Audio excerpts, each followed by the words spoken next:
मंडळी रामराम नमस्कार. बघा या कशाच्या बिया आहेत ओळखतात का बघा तुम्हाला. हे आहे जगातील सर्वात महागड्या नैसर्गिक सुगंधापैकी एक मानले जाणारे झाड. होय, हा सोनचाफाच आहे. भारतातील अतिशय सुगंधी आणि लोकप्रिय झाडापैकी एक आहे. याच्या बियाणापासून रोपांची निर्मिती करतात. पण हेच रोप मोठं झाड वटवृक्ष होऊन त्याला फुले लागण्यास फारच विलंब लागतो.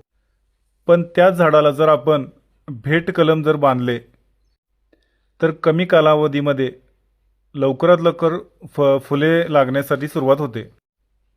आज आपण या सोनचाफ्यालाच दोन झाडांचे भेट कलम बांधलेले आहेत. बांधलेले भेट कलम जवळपास 80 ते 90% जगण्याची शक्यता असते.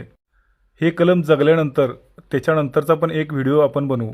धन्यवाद मंडळी.